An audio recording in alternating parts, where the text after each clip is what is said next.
ಬಂದಿರತಕ್ಕಂಥ ನನ್ನ ಮಗ ಆಗಿರ್ಬೋದು, ನನ್ನ ಶ್ರೀಮತಿ ಆಗಿರ್ಬೋದು, ನನ್ನ ತಂದೆ ಆಗಿರ್ಬೋದು, ಅವರು ಪಾಪ ಕೃತ್ಯವನ್ನು ಮಾಡಿದ್ದಾರೆ ಅಂತಂದರೆ ಅಲ್ಲಿ ಕರುಣೆಗೆ ಜಾಗವಿಲ್ಲ.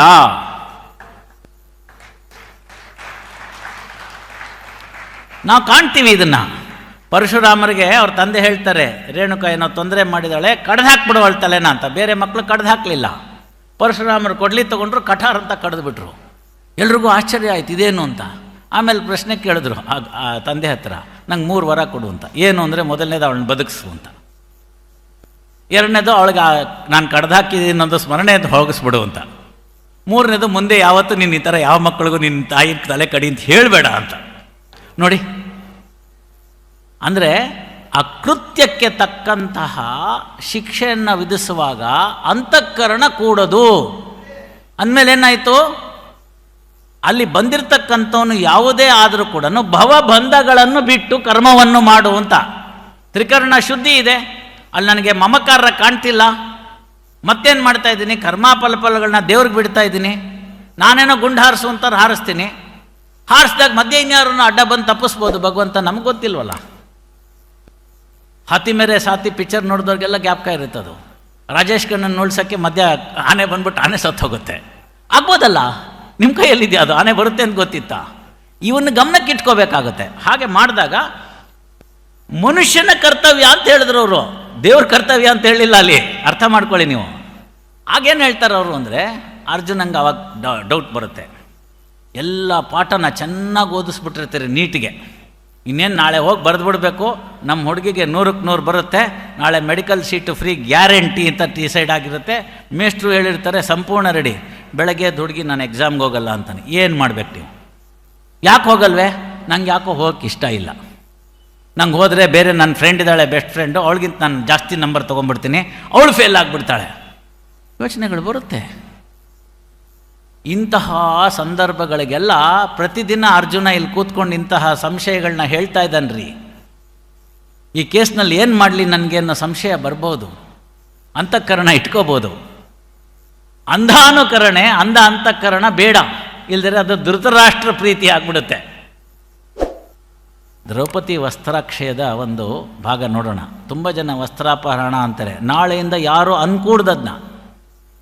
ಇದು ನನ್ನ ಕಳಕಳಿಯ ಮನವಿ. ಯಾಕೆಂದರೆ ಅಲ್ಲಿ ವಸ್ತ್ರಾಪಹರಣ ಆಗಲಿಲ್ಲ. ಪಾಸಿಟಿವ್ ಸೈಡ್ನ ನೋಡಿ, ಅಲ್ಲಾಗಿದ್ದು ವಸ್ತ್ರಾಕ್ಷಯ. ಮಾಡಿದಂಥ ಕೃತ್ಯ ಯಾರು? ದುಶ್ಯಾಸನ. ಯಾಕೆ ಅಂತ ಕೃತ್ಯ ಬಂತು? ದುರ್ಯೋಧನನ ಪ್ರೇರಣೆ ಮೇಲೆಗೆ. ದುರ್ಯೋಧನಂಗೆ ಯಾಕಾಗಿತ್ತು? ಇದೇ ದ್ರೌಪದಿನ ಸ್ವಯಂವರದಲ್ಲಿ ಸೋತಿದ್ದ ಅವನು, ಕೈಲಾಗಲಿಲ್ಲ ಕಾಂಪಿಟೇಷನ್ನು, ಸೋತೋಗಿದ್ದ. ಇಬ್ಬರಿಗೂ ಒಬ್ಬರೇ ಮೇಷ್ಟ್ರು, ಅದೇ ದ್ರೋಣಾಚಾರ್ಯರೇ ಇವ್ರಿಗೆಲ್ಲ ಕಲಿಸ್ಕೊಟ್ಟಿದ್ದು. ಮೇಲಿರ್ತಕ್ಕಂಥ ಮತ್ಸ್ಯಯಂತ್ರವನ್ನು ಭೇದಿಸಲಾರ್ದಲ್ಲೇ ಕರ್ಣ ಸೋತಿದ್ದ, ದುರ್ಯೋಧನ ಸೋತಿದ್ದ. ಈಗ ಇವನಿಗೊಬ್ಬಳಿದ್ದಾಳೆ ಹೆಂಡತಿ ದುರ್ಯೋಧನಂಗೆ. ಇದ್ದ ಮೇಲಿಂದ ಪುನಃ ದ್ರೌಪದಿ ಮೇಲೆ ಯಾಕೆ ಕಣ್ಣು? ಅಲ್ಲಿ ಆಸೆ ದುರಾಸೆ ಬಂದು ಹೋಯ್ತಲ್ಲ, ಪಾತಕಕ್ಕೆ ಸಿಕ್ಬಿಡ್ತಲ್ಲ. ಈಗ ಅವನನ್ನು ನೀನು ಹಾಗೆ ಬಿಟ್ಬಿಡ್ತೀಯಾ ಅಂತ ಕೇಳಿದ್ರೆ ಅವನು ಅದನ್ನೇನು ಮಾಡ್ತಾನೆ? ಕುಹಕದಿಂದ ಮೋಸ ಮಾಡಿ ಅವಳನ್ನು ಗೆಲ್ಲಕ್ಕೆ ಪ್ರಯತ್ನ ಮಾಡ್ತಾನೆ. ಆಗ ಭಗವಂತ ಹೇಳ್ತಾನೆ, ದಾಸರು ಸ್ಪಷ್ಟವಾಗಿ ಹೇಳ್ಬಿಡ್ತಾರೆ, ಕರಿರಾಜ ಕರೆಸಿದನೆ. ಜಿಪ್ ಫೈಲ್ಗೆ ಯಾರು ಬೇಕು ಅಂದರೆ ಉತ್ತರ ಅದನ್ನೇ. ಅತ್ಯಂತ shortest form of zip file ಯಾವತ್ತಾರು ಇದೆ ಅಂದರೆ ದಾಸರ ಪದಗಳು. ನಾನೇನು ಮಾಡಿದೆನೋ ರಂಗಯ್ಯ ರಂಗ ನೀಯನ್ನು ಕಾಯಬೇಕು ಅಂತ. ಅದರೊಳಗಡೆ ಬಂದಿರತಕ್ಕಂಥ ಪ್ರಶ್ನೆನಲ್ಲಿ ಹೇಳ್ತಾರವರು, ಕರಿರಾಜ ಕರೆಸಿದನೆ ಅಂತ. ಅದು ಗಜೇಂದ್ರ ಮೋಕ್ಷದ ಕತೆ, ಇನ್ನೊಮ್ಮೆ ಹೇಳೋಣ. ದ್ರೌಪದಿ ದೇವಿ ಬರೆದೋಲೆ ಕಳುಹಿದಳೆ ಅಂತ ದಾಸರು ಬರೀತಾರೆ. ಏನು ಅವತ್ತೇನು ಮೊಬೈಲ್ ಫೋನ್ ಇತ್ತಾ? ಫೋನ್ ಮಾಡೋಕ್ಕೆ Krishna I am in trouble ಅಂತ ಒಂದು SMS ಕಳಿಸಿದ್ಲಾ? ವಾಟ್ಸಪ್ ಹಾಕಿದ್ಲಾ? ನೋಡಿ, ನೀವು ಯೋಚನೆ ಮಾಡಬೇಕಾದಂಥದ್ದು. ನಿಮ್ಮ ಮನಸ್ಸಿನಲ್ಲಿ ಭಗವಂತನ ಮೇಲೆ ಅಷ್ಟು ನಂಬಿಕೆ ಇದ್ದರೆ, ಶೂರರಾದ 5 ಪಾಂಡವರು ಗಂಡಂದರು ಕೂತಿದ್ರೆ ಕೂಡ ತಲೆ ತಗ್ಗಿಸಿ ಕೂತಿದ್ದಾರೆ. ಕಾಯಬೇಕಾದಂತಹ ರಾಜನಾಗಿರ್ತಕ್ಕಂಥ ರಾಜಧರ್ಮವನ್ನು ಬಿಟ್ಟು ಧೃತರಾಷ್ಟ್ರ ಪ್ರೇಮವನ್ನು ತೋರಿಸ್ತಾನೆ. ಕುರುಡ ಮನಸ್ಸಿನಿಂದ, physically he is blind but mentally he was very active. He was supporting Duryodhana. Bhishma common ಪ್ರಿಪಾಸಿಟರ್ಸು ಸಹಾಯಕ್ಕೆ ಬರಲಿಲ್ಲ. ಹೇಳ್ಕೊತಂಥ ಮೇಷ್ಟ್ರು ದ್ರೋಣಾಚಾರ್ಯರು ಗೊತ್ತಿತ್ತು ಯಾವುದು ತಪ್ಪು ಯಾವುದು ಸರಿ ಅಂತ, ಸುಮ್ಮನೆ ಕೂತರು. Passive support. ಇವ್ರಿಗೆಲ್ಲ ಶಿಕ್ಷೆ ಆಗಬೇಡವಾ? ಹಾಗಾಗಿ ಶಿಕ್ಷೆಗೆ ಕೃಷ್ಣ ಹೇಳ್ತಾನೆ, ಇವರೆಲ್ಲ ಇಂಥದನ್ನೆಲ್ಲ ಮಾಡಿದ್ದನ್ನು ನೀನು ಮರ್ತುಬಿಟ್ಯಾ? ಅವರೆಲ್ಲ ಬಾಂಧವರಲ್ಲ, ಅವರೆಲ್ಲ ಅನ್ಯಾಯದ ಪರ ನಿಂತವರು. ಈ ಯುದ್ಧ ನಡೀತಿರೋದು ಧರ್ಮ ಮತ್ತು ಅಧರ್ಮಕ್ಕೆ ಮಧ್ಯ. ಇಲ್ಲಿ ಯಾವುದು ಕರುಣೆ ಕಕ್ಲಾತಿ ಇಲ್ಲ, ಯುದ್ಧಕ್ಕಿಳಿದ ಮೇಲೆ ತಲೆ ಏನು ತೊಡೆಯನ್ನು ಬಾರ್ಸಾಕು ಅಂತ ಹೇಳ್ತಾನೆ. ಇಂಥ ಪಾಸಿಟಿವ್ ಸೈಕಾಲಜಿಕಲ್ ಟ್ರೀಟ್ಮೆಂಟ್ ಎಲ್ರಿ ಇದೆ ಇವತ್ತಿನ ದಿನ ಪ್ರಪಂಚದಲ್ಲಿ? ಅದಕ್ಕೆ ಗೀತೆ ಬಿಟ್ಟರೆ ನೆಲೆ ಸಿಗುತ್ತೆ.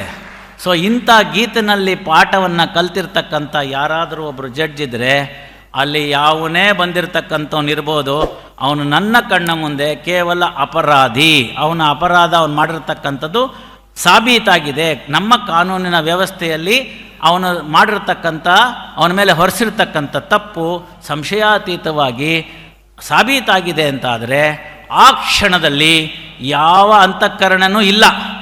ಆಗ ನಾನು ಮಾಡಬೇಕಾದಂಥದ್ದೇನು ಅಂತಂದರೆ, ತ್ರಿಕರಣ ಶುದ್ಧಿಯಿಂದ ಫಲವನ್ನು ಅಪೇಕ್ಷಿಸದೆ ಭವಬಂಧಗಳನ್ನು ಬಿಟ್ಟು ತೀರ್ಪನ್ನು ಕೊಟ್ಟು ಅವನಿಗೆ ಬೇಕಾಗಿರ್ತಕ್ಕಂತಹ ಸೂಕ್ತವಾದ ಶಿಕ್ಷೆ ಏನಿದೆ ಅದನ್ನು ವಿಧಿಸಿದರೆ ಮಾತ್ರ ನಾನು ವಾಪಸ್ ಹೋಗಿ ಕೃಷ್ಣನ ಹತ್ರ ಭೇಟಿ ಮಾಡಿದಾಗ, ಯಮಲೋಕಕ್ಕೆ ಹೇಳಿದಾಗ, ನೋಡಪ್ಪ I have done my best, ಅಲ್ಲಿಗೆ ಮುಗಿಯುತ್ತೆ ನನ್ನ ಚಾಪ್ಟ್ರು.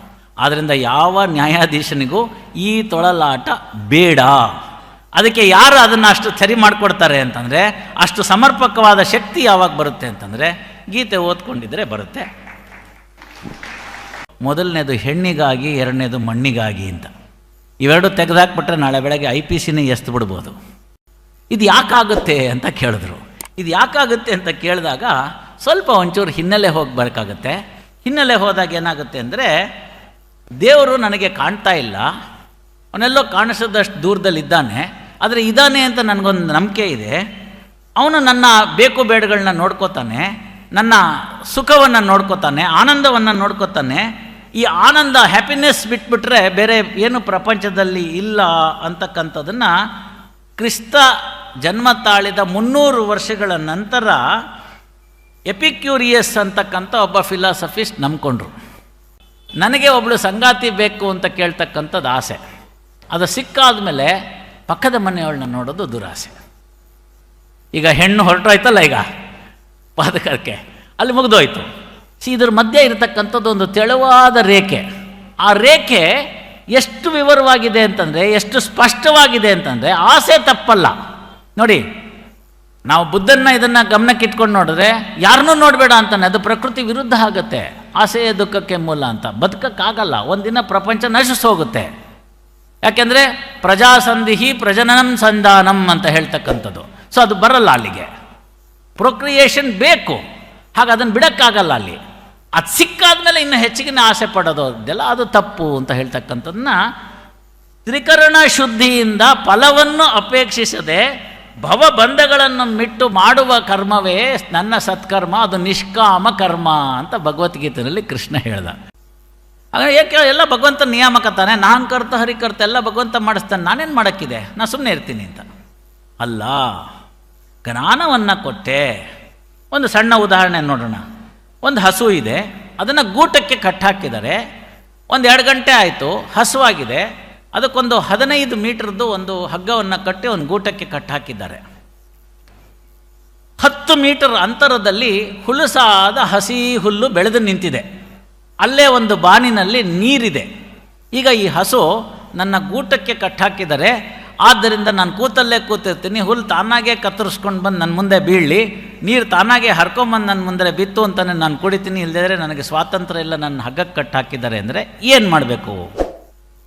ಇಲ್ಲಿರ್ತಕ್ಕಂಥವರೆಲ್ಲ ಹೇಳ್ತೀರಿ, ಏನಿಲ್ಲ ಸರ್, ಹಸು ಎದ್ದು ಹೋಗಿ 15 ಅಡಿ ದಾರ ಇದೆ, 10 ಅಡಿನಲ್ಲಿ ಅದಕ್ಕೆ ಬೇಕಾಗಿರ್ತಕ್ಕಂಥ ಹುಲ್ಲು ನೀರು ಸಿಗ್ತಾ ಇದೆ, ಎದ್ದು ಹೋಗಿ ಅದನ್ನು ಮಾಡಬೇಕು ಅಂತ. ಇದನ್ನು ಡಾಕ್ಟ್ರಿನ್ ಆಫ್ ದತ್ತ ಸ್ವಾತಂತ್ರ್ಯದ ಪರಂತು ಅಂದರೆ ಎಕ್ಸೆಪ್ಷನ್ ಅಂತ ಕರಿತೀವಿ ನಾವು.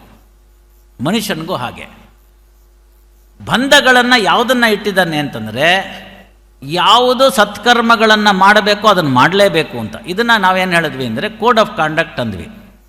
ಸ್ನೇಹಿತರೆ, ಯಾಕೆ ನಮಗೆ ಇದೆಲ್ಲ ಡೌಟ್ ಬರುತ್ತೆ ಅಂತಂದರೆ, ನಾವು ಧರ್ಮ ಅಂತಂದ್ಗಳಿಗೆ ಅದನ್ನು ಇಂಗ್ಲೀಷ್ ಡಿಕ್ಷನರಿಗೆ ಹೋಗಿ ಅದಕ್ಕೆ ಸಮಾನಾಂತರ ಪದಕವನ್ನು ಹುಡುಕ್ತೀವಿ, ಅದರಲ್ಲಿ ಏನಾಗುತ್ತೆ ರಿಲಿಜಿಯನ್ ಅಂತ ತೋರಿಸ್ಬಿಡುತ್ತೆ. ಇಲ್ಲಿ ತಾಕ್ಲಾಟ ಆಗಿರೋದು. ಧರ್ಮ ಅಂದರೆ ರಿಲಿಜಿಯನ್ ಅನ್ನೋ ಏನು ಆ ಟ್ರಾನ್ಸ್ಲೇಷನ್ ಏನಿದೆ ಅಥವಾ ಸಿನಾನಿಮ್ ಅಂತ ಏನು ಕೊಡ್ತಾರೆ ಅಥವಾ ಅದಕ್ಕೆ ಇಂಗ್ಲೀಷಿನ ಡಿಕ್ಷನರಿ ಸಮಾನಾರ್ಥಕ ಪದ ಅಂತ ಕೊಡ್ತಾರೆ, ಅಲ್ಲೇ ಮೊದಲನೇ ತಪ್ಪು.